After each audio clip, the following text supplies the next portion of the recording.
with the Honorable Reverend Ron Scott. So tell our family a little bit about yourself. My name is Ron Scott. I've been a minister for 35 years.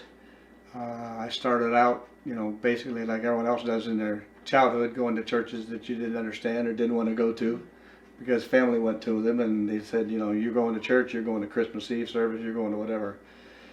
And after I left there, went in the military, spent some time in the military, got out of there, I started getting in touch with spirituality again. And that spirituality was metaphysics. Yeah, metaphysics. Yeah. And it was pretty amazing. The important thing in the whole journey was the fact that prior to getting into metaphysics and getting back to spirit, I was drinking and using all kind of chemicals and whatever I could get and passing out, blacking out every night. Well, and I think that that's normal for people who are so sensitive, and when you have that spiritual longing and you don't know what to do with it, and traditional churches don't teach people about spirituality. They cut people off from spirituality, which is unfortunate. It's really sad that church has been hijacked. And that's why I always look at spirituality as opposed to religion. Yes. Religion's about domination and manipulation and control. Yes. It's about making you do what they want you to do instead of living your life the way you see fit to live it. Right. And spirituality gives you that choice. It lets you just say, hey, this is the path I'm going to follow. Because there are so many different paths to God. Yes. There's one God. I believe in one God. But I believe that there are many paths. Because otherwise there would be so many beautiful people out there that are Buddhist and Hindu and Native American Indian, Celtic, Christian, Catholic. They're all a path. They're all a path. It's all a school. Yeah. Because there's different things that our soul needs on the journey. So how did you come out of addiction? I got into 12-step. I actually went through a recovery program. I'm still in. I've been clean and sober almost 45 years. Wow. So it saved my life. It truly saved my life. It took me from, not having any idea about what I was or what I wanted to do or who I was into a path where I could be of service. Nice. And what I truly found out, through AA, because AA is about service. Yes. About helping your fellow men and women. And then I realized that there was a lot more service areas out there, especially in spirituality, whenever you get involved. I was very fortunate to marry another person who was in recovery. She came in a little bit after I did. And together, the two of us found the Church of Religious Science in San Diego with Terry Cole Whitaker, one of the most powerful, motivational, and spiritual teachers I've ever seen. Wow. And she was my path back to God. So then in your own personal practice, what has been the thing that has helped you most? Boy, taking responsibility for my own life is the key. It's huge, taking responsibility. And accepting other people as they are, not the way I think they should be. Right. Those are both real powerful. And moving out of just saying, okay, I'm a metaphysician, I do this, I do that. I looked at so many things that Terry Cole Whitaker was so amazing because she made us do everything. Yes, everything. Yeah. Not just read the Ernest Holmes book of Science of Mind, or Emma Curtis Hopkins book of whatever. Just everything was there. She said, "Well, I want you to do rebirthing." So what is rebirthing? Rebirthing is an amazing breathing technique where you do long-term connected breathing, so that it kind of alters the state that you're in. You go from all the stuff you got pent up inside of you to a safe space with a rebirther there to help you along to move through some of the issues that were running your life, like your birth syndrome, your fear of death, your parental disapproval, all the things that we work through, you can work through in rebirthing. It's a 1-hour session, and there's usually 10 sessions to a series. Okay, so with rebirthing, somebody would go to a rebirthing coach, right? Find a rebirthing coach. Yep. And then they're in the dark room. You can usually in just normal light. You just you lay down and you breathe, and sometimes it seems like you're falling asleep. And I always used to tell people that says I made a joke out of it. It says I charge you the same price if you sleep through the hour as you do if I work through the hour. But the truth is, sometimes that's the path that they're following. That kind of escape is what they're looking to find out about. And when they start falling asleep and can't find it, then you need to really look hard at what's causing that. So, as a rebirthing coach, you would talk to them while they're doing the very, breathing? very little. The biggest thing the Rebirthing Coach does is to assure them that they're safe Okay. and that they're loved Okay. in the process. Okay. And it's difficult, you know. I get emotional very easily, so while we're doing this talk, I maybe. I think it's interesting how many practices are tied to breath. Yoga is tied to breath. Rebirthing is tied to breath. Tantra is tied to breath. Rolfing, body work, everything. Rolfing. You got to breathe and relax to let go of the tension and all the stuff in your bodies. Chanting, whenever you're doing chanting, you know, you do Sufi chants and dance. You can do Native American Indian drumming. You know, I've done a lot of drumming workshops and medicine oil workshops, sweat lodges. Sweat lodges. All those, everything is another tool. It's just, most of the things that you do, especially if you're new to them, they make you feel uncomfortable. Yes. And working through the uncomfortableness is what sets you free. Yes. It really takes you from one side to the other side. Instead of looking at what's going on that you're afraid of, it's looking at what you went through that you can release. I was doing the Wim Hof breathing technique. I started doing that. And I felt all of these things that I've been repressing that I actually want to repress for the moment. Yeah. Because I'm not ready to deal with it yet. And I felt all of these things coming up. And I'm like, wow, breathing is so valuable. We don't really breathe. And anytime I learned in the military, I learned in other things, whenever, the first thing you do whenever you're afraid is you stop breathing. We stop breathing, yeah. And the thing you need to do is breathe more so you can relax. Well, in talking about the mask situation, Yeah. the mask situation, I'm surprised about how many people are awake and aware, and people that I wouldn't even think would be that connected. Yeah. And people that I thought wouldn't be disconnected, because the masks are literally closing up our breath, and our breath is connection to universe. And it's also a good way to hide. It is a good way to hide. People that don't want to be seen, don't want to be noticed, people that have their own personal little demons that they're working through, whether it's their body weight, whether it's their looks, whether their skin, or their physical fitness, whatever. It's I got a mask on now, you can't see me. Which you are incredibly physically fit, and I just want to throw this in here. In the next couple weeks, Ron and I are going to do on my new channel about senior fitness. And you have a lot of awards in fitness too. A lot of powerlifting, world championships and world records and Powerlifting world championships and world records. And I'll be 75 in 2 months, and I'm still breaking world records and still competing. And your spiritual alignment gives you that power too. It gives you that strength. And all the serious lifting I've done, I've always done visualization. I've done meditation. I've done, I write out exactly what I want, to achieve, and then I go over it before I even do it. I've known you for about 10 years, Yeah. I'd say, and I would definitely call this man a spiritual warrior. And I see him working out his spiritual practice in the gym all the time. And being a spiritual warrior doesn't mean that you don't let things in. It means that the key is you can let anything in, and it's not going to affect you. The key is you can help other people while you're working through your own process. So I have an aside question, and that is divine feminine, divine masculine.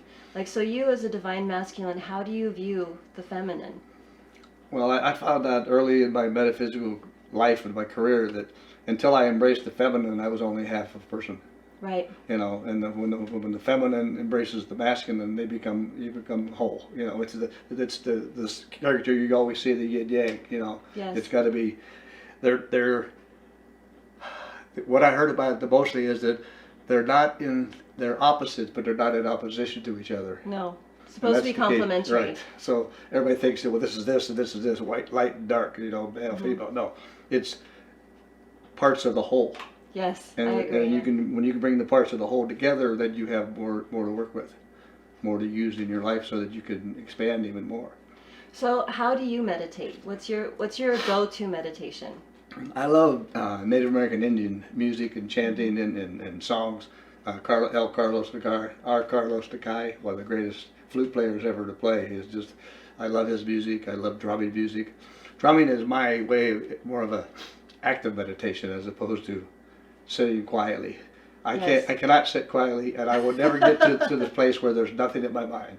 Never. Never. My mind is going all the time, and it's going to keep going all the time until I die, until I move on. So for all of you who need active meditation, there's nothing wrong with that. If you can't sit still, and there's a lot of people like that. Yeah. And when I'm talking about meditation, I tell people to just watch your thoughts. Yeah. Because that's the beginning of consciousness, is to watch your thoughts. It's like running a instant replay. Yes. You know, it's like the TV screen's on, you're watching it on it, and you can choose to entertain the parts that you want and release the parts you don't. That's the key. You know, you have a choice all the time to embrace it or release it. Yes. And too many people embrace the wrong stuff and release the good stuff. So it's a learning process. You don't know that. You're not born with that. Well, you actually are. You're born with it, and then you unlearn it through your parents, and through schools and through teachings and indoctrination, brainwashing. And I always used to say it's like the government is part of the singing group Run DMC. It's about domination, manipulation, and control. Domination, manipulation, and control. That's how they get what they want. That's how they get you to do what they want. That's true. And that's what's going on right now with all the political stuff going on. They're trying to Yes. manipulate everybody. Yep. Try to make us robots and slaves and indoctrinate us. There's other things you could use too. I love the Native American Indian medicine wheel because it's such a perfect layout of 36 stones. Mm-hmm. And it covers all four. Everything in most Native American is in fours. Okay. The four directions, the four winds, different things like that. And they're all important in the teaching aspect, but they teach different things, different areas, different directions. In the winter, you go within. Okay. The spring, everything starts to grow again. The summer, you harvest. In the fall, you start getting ready for the winter.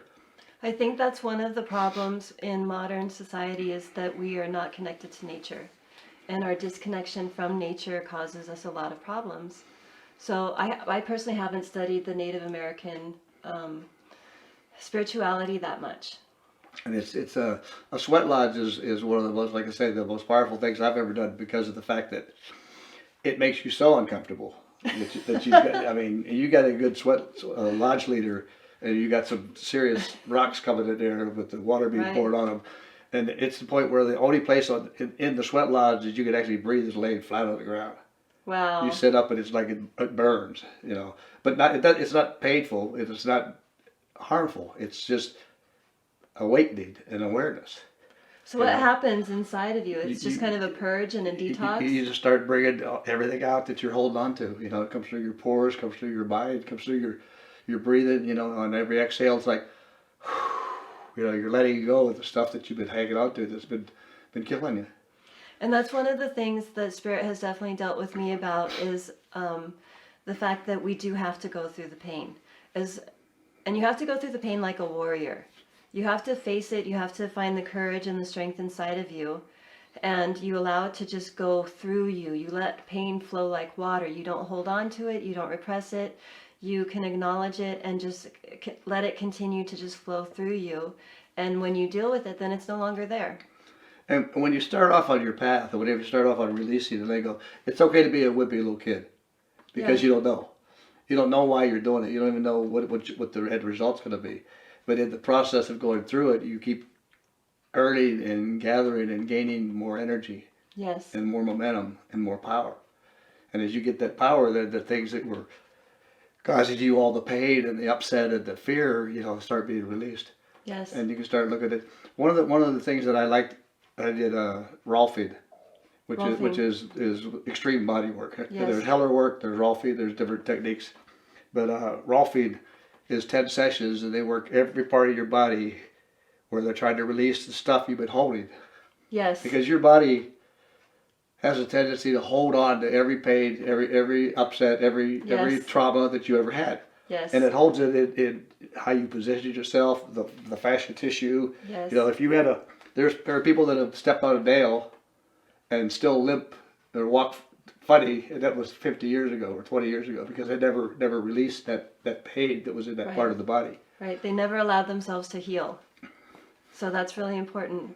for all of us is to let ourselves heal and to not hold on to things. And the raw feed, they work they keep releasing all the surface tissue that holds everything together. It pulls a certain way in a trauma, and it stays there. It's true. And until it's released, through physical release and praying and chanting and whatever else. And meditation, visualization, and sweat lots, and we have so many tools that we really don't have any excuse to not go through it. We just have to not be distracted and to take the time to work on ourselves, because working on ourselves is the most valuable thing that we can do. Because how old are you? So I'll be 75 in a couple months. And you are in amazing shape, and you're powerful, and you're going and going and going, and you have a lot of years to go because you're in such good shape.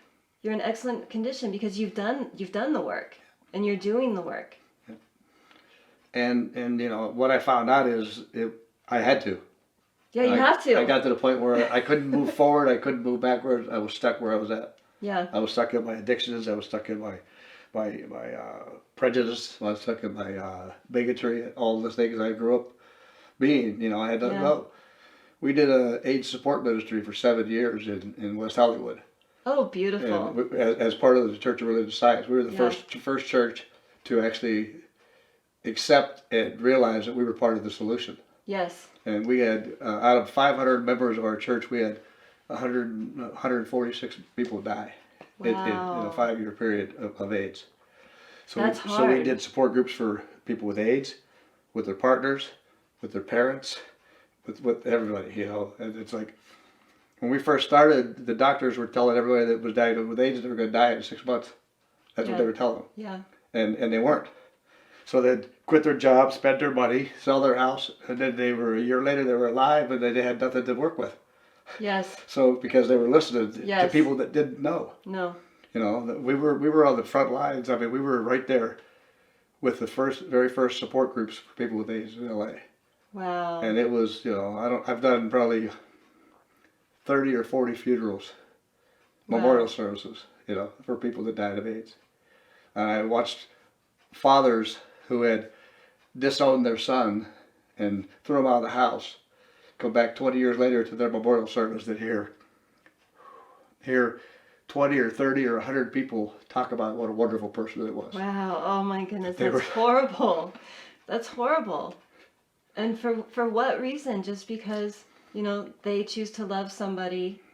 They choose to love somebody. Yeah. It's everybody's own individual choice who they feel compelled and drawn to love. And that's why the number one commandment in Christianity, besides to love each other and to love other people, is to not judge. Yep. Those were the two things that Jesus said when he was here, and that's not being taught. No. That's what we as individuals have to live our lives by, is to just be love and to not judge other people because we don't know what their path is. That's horrible. With gays, gay men, and lesbian women, transgender, everything there is now, it's just, for me, the same thing you just said. It's far better for me to see them being able to at least love someone. Yes. Than not be loved at all. Yes.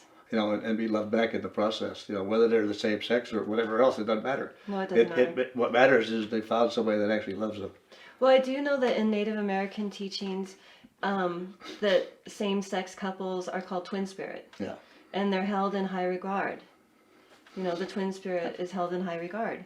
So we just have to continue to fight against the cultural conditioning that people have against each other, racism, prejudice, bigotry, all of these things. We just have to be the voice and fight against it and not allow it in our presence. And I think the Native American Indians in particular, if they're a group of people that can find wisdom and knowledge in a rock, yes, or a snake, or a insect, or a hummingbird, or something, or a bear, or a wolf, you got to be listening to them because they're they're tuned in. They're tuned in. They're tuned into what's going on in the overall picture around them. That's the key. So talking about that, crystals. Crystals get a lot of bad rap. They do. The first crystal I ever had was in a little tiny radio about this big, a little crystal radio that I had. Really? It had a little antenna that raised up and down. Uh-huh. The crystal, it was a receiver unit. And the crystal, all the crystal does, and all it's ever done, and all it ever will do, is amplify the energy. Yes, it amplifies energy. So if you're rebirthing someone and you have a crystal there, or they want to hold a crystal while they do it, it helps amplify the energy. This little radio, you would pull it up and down, and as it increased or decreased the energy, it would pick up different stations. You could lay in bed with a little earphone and listen to the music on the radio back in the 50s and 60s. Well, and they have crystals in watches too. Crystals in watches because they're so accurate and delicate, that they hold the prime energy. I had something interesting happen. I use crystals for to help release energy. So I was laying in bed and I felt an energy here in my third eye, and I gave love to the crystal and I put it on my third eye, and I felt it absorb the energy that was on my third eye and lift off. So that was really interesting. And then I had a broken ankle, and I charged the crystal to help heal, and I felt warm energy coming out of the crystal into my ankle. And my ankle, the broken ankle, ended up stronger than the non-broken ankle. And the reason people give it such a bad rap is the fact that they don't know it. They don't know what it is. Right, and they don't know how to use them. They don't know how to use it. Because if they're dirty, they can transmit negativity. You can't change what's going through it. It's coming through you. Yes. It's like I had a time with Rob, the channel Jay-Z night from out of Washington. I always looked at her and I go, just because she's supposed to be 50,000 years old doesn't make her smart. Doesn't make her know what she's doing. And if you're channeling energy through another spirit, through you, your energy gets picked up in that process too. Yes. So if you're channeling a pure, wonderful spirit and you have all this negativity in you, then some of that's going to overflow. Some of that's going to be carried on. Yes. So my thought has always been, and it's just my thought, I says, you don't need an intermediary to God. No. It's a direct contact. You and God. Yes, you and God. You go to God whatever way you want, whether you chant, whether you breathe, whether you pray, whether you meditate. You find God the way that God works for you. And for some people that is church, and religion, but you can't allow that to make you into a worse person. Because I definitely believe that religious teachings are to help prepare people to become better. Most of it does have to do with purity, love, joy, peace, long-suffering, kindness, goodness, faithfulness, mildness, self-control. That's Galatians 5:22 and 23. Those are the fruitages of the Spirit. And we're supposed to be focused on that. Unfortunately, churches have been hijacked in a lot of cases. But there are some churches who are doing good, food ministries, helping with orphanages, things like that. So for those of you who do feel called to go to a church, just make sure that never ever disconnects you from your own relationship to God, and that it never allows you to judge other people and other people's paths and other people's spirituality. Yeah. I think the one thing that got my attention the most is when I went to Hawaii. I was in Hawaii, and they have beautiful religion over there. Really? They have they're like almost like Native American, with the sea and the food. The mother would go out into the water with her shawl, and she would tap on the water and chant, and fish would come in. Really? And then she'd take them back. She would take what she needed to eat. Yes. And then they said, talk about having a service. They says, you got to be very, very controlling to figure out how you're going to get people to come off of the beach that are very spiritual into a building with closed doors to listen to you talk about what God is. Well, they've got God everywhere present, on the beach and in the mountains and in the rainforest. That's where God is. Yeah. So where you are, that's where God is. That's right. So you take it with you whoever you get. Yes. And the people that are still seeking God is good. But you got to accept that God's here first. Right here. And if God's here first, then it doesn't matter where you go. You're not looking for God, you're looking for ways to express God. Yes. That's the key. How can I express my spirit? How can I express my energy? How can I use my energy that comes from God to empower other people? Yes. How can I make my life a greater expression so that people see it and say, that's what I want. Yes. I want to be like that when I'm 75. And you do that. And most of the kids wish they were that good now. Yes. At their age. Yes. They don't want to wait till 75 because they're not as strong as I am or as centered as I am or as clear as I am. Yes, that's so they're looking at like, but you got to believe it in yourself. You got to have the connection to God fully within you, around you, Said God is you as you, Yes. everywhere present. Yes. And that quote from Revelations, all those, there's quotes in the Bible for everything, good and Yes. bad. Good and you bad. can go either Yes. way.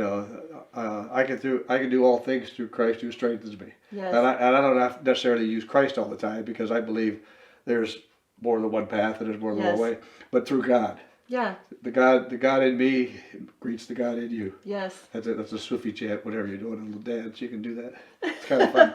You look at each other and you say, "The God in my ex used to." You go, "The God in me greets the God in you greets the God in me." He. And then what you do is this group moves this way and the inside group moves the other way. And there's another person, Yes. and you say it to everybody in the circle. Which, when you greet people and believe that you're a divine manifestation, they're a divine manifestation, then you treat people on a whole different level. Yeah. You treat people with respect, because you recognize, I always say that everyone is here, everyone matters. Yeah. We're not in competition with each other. We need to be the best that we can be and allow that to overflow to help other people. That's the point. And if everybody, did do that, which isn't going to happen in this realm, because this is a warfare realm, Yeah. We are also learning about evil in this realm. But as long as we do that, and you've done that, and I've watched him do it for the last 10 years, faithfully going and helping people and being of service, and that's why I definitely wanted him on my channel. It was How can they reach you? I'm about to set up a new website. Okay. It's strongwolffitness.com. Strong Wolf Fitness. Because right now, what you're doing is helping people to get fit, get their body fit. Yeah. And that is spiritual. the one thing I want to add to what we're saying is we have no way of knowing what the other person is going through, Yes. what they've gone through, and what they've experienced. Yes. So we're judging other people based on their appearance and a Yes. few words or something that happened or didn't happen. Instead of saying, once you look at it and you see the struggle they've had, the loss they've had, the pain they've had, everything. When you see that and you look at it again and you look at it through their eyes, it's like, okay, I can see why this person might be homeless, or why this person Yes. might be, not have a job or asking for money or whatever. But instead of judging them, do something to support them some way. Yes. Yes. Sometimes it's money, sometimes it's a kind word, sometimes it's prayer. Prayer. Yeah. So, but yeah, it's Prayer is amazing. I will be doing another full thing on prayer, but just through praying for people that I've seen in bad circumstances, I've watched God, the universe, change their life. And you don't have to even agree with the person doing the praying. No. I always used to tell people, because there's Catholics, there's Christians, there's Celtic, there's Buddha, they're all different. They all pray differently. Yes. But they're all praying to the same God. They're all praying to the same God. And just because I may not believe that exact Doctrine. story or Yeah. doctrine, Yes. whatever, doesn't mean their prayers aren't powerful. Yeah. Yeah, it's just not our path this time, because we live many lives. Yeah.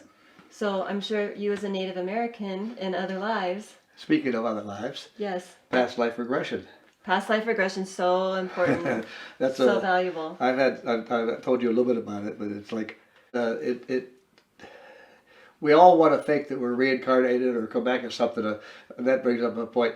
Why do people who are reincarnated or into another life always pick the heroes? Right. Because there's people being reincarnated as Jack the Ripper, as Yes, as and everything actually I else. met one. I Yeah, met one. So I met somebody who in this life is very afflicted, and they did a past life regression, and in their past life they were a serial killer in London. Yeah. And it's a female now, but she was a man in that life, and she remembered like killing people and the taste of blood and being hunted as a serial killer. yeah. In my own case, I had a past life regressionist, a wonderful gay man from West Hollywood, worked me through 3 different scenarios, 3 different times, 3 different sessions, and they all represented or were almost identical to my own experience as being born and living my life. I was born premature. I was in an incubator. I didn't have anybody touching me. I didn't feel any real love. It's not like it is now. With a lot more access. So it was like I put up barriers around myself. You know, I put up Right. the walls around myself. And it took me till probably 40 or 50 years old to actually work through all of that through rebirthing and rolfing and body work and everything else like that. But all three of those cases, one was the cheetah cub who lost his mother, so I was alone again and by Yes. myself as a baby. Yes. The other one was an adult, from a Shaolin temple. I was a monk, and they attacked and burned down the temple, and I was the only one left surviving. Wow. And then the third one was a Ronin samurai that had lost his master. Now the interesting thing about this is the guy that doing Gary was doing the past life regression.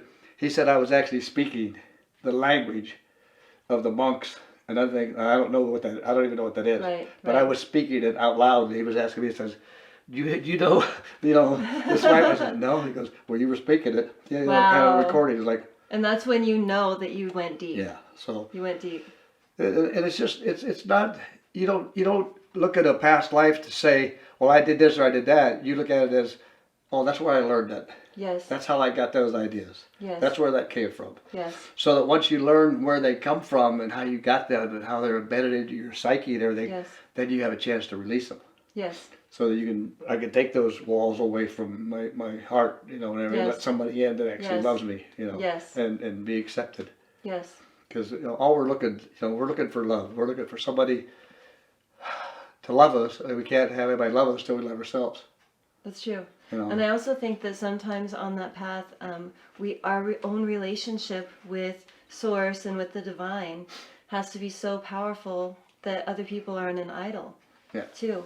Because when we learn to just rely on that, that becomes strong. Yeah. When we're trying to rely on another person, Yeah. because no human's love is ever going to be good enough.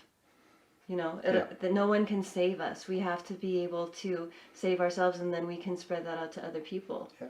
And we True. were talking earlier about spiritual warrior. Yes. One of the key things that I felt that I learned through all my teachings and everything is that if you're so focused to holding on to life, you're not living life. Yes, that's So true. I always used to say, I've done everything I need to do in my life. I've got nothing on my bucket list. Oh, wow, that's good. I've got nothing that I need to stay here for. So that if I die today, I'm okay with it. Yeah, you're okay with it, but other people need Right. you. Other people say that. That's what I said. No, other But, people yeah. need you still. But- You're still doing your work. But I also say that if it's a good day to die, it's even better day to live. Yes, that's So true. so you live your life as fully as you would the Yes. death process, And it's just it's a passing. It's a transition from this form to the next. Yeah, a new So- story. It's just a new story. And maybe I'll get it right this time. But I've got it right this time. So You've got it right this time. You've done your spiritual work, and you've let down the barriers. it sure and is a process. It's a process. But what's worse is when people don't do it. Yeah. They suffer their Yes. entire lives. They suffer their entire lives. And they blame everybody else Yes. for what it is and never take responsibility that we started out with. It's true. Yeah. Yes. So take responsibility. Accept the world as it is. Commit to your own well-being and your own transformation. Commit to your own well-being and your own transformation. Because nobody can do it for you. They can show you techniques, they can show you methods, they can show you things that have worked, but it's got to work for you. So what I'm going to take away from this is I didn't know about rebirthing. That sounds really interesting, so I'm going to check that out. I appreciate Native American spirituality, but I didn't know about the fours, everything being in fours. And I actually would like to introduce more of that into my life. I love drumming. I definitely love drumming. A sweat lodge, that's going to have to be on my bucket list.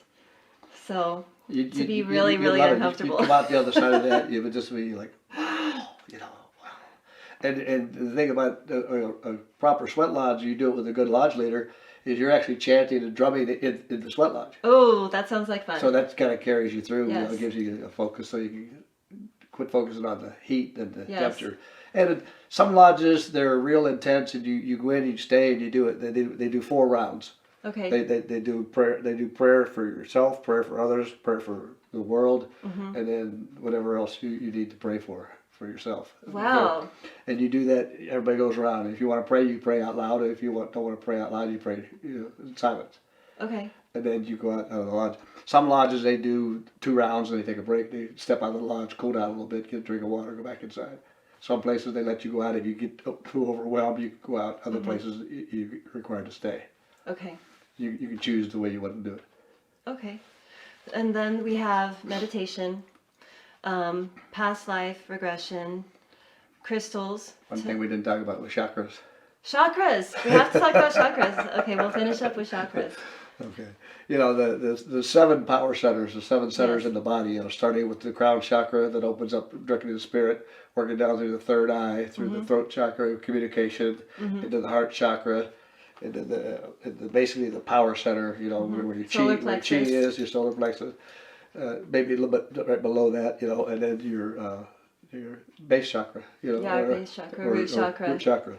You know, and every one of those is a powerful center. Every one of those has energy, different energy. And to really be able to do it, each one has a sound, each one has a color. And I've got a friend, Bernie Gunther, he wrote a book called How the West Was One, O-N-E, one. You know, the word one instead of O-N-E. yeah. How the West was one. One, United yeah. one. But he wrote a book too on chakra meditations. And he goes through all the processes and the sounds and the colors and everything like that. It's really, Interesting. really amazing. But if you're dealing with certain issues, you can go to that center. In my senior fitness classes, I throw them a curve, you know, the ones where we were sitting in chairs. At the end of every senior fitness class, I do a meditation. Nice. I play a little music. I have them put their hand over their power center, and I have them repeat, I am powerful, I am strong, I am healthy. And then I have them go over their heart chakra. I say, I am loved, I am loving, I'm kind, I'm caring. And then, you know, that's how we close the class. And that's powerful. When you are speaking I am something words over yourself, I am healthy. Yeah. I am love. Because too many times in our society we're taught to say bad things about ourselves, to demean ourselves, to appreciate ourselves and other people. But when we start speaking positivity over ourselves, we flourish. Yeah.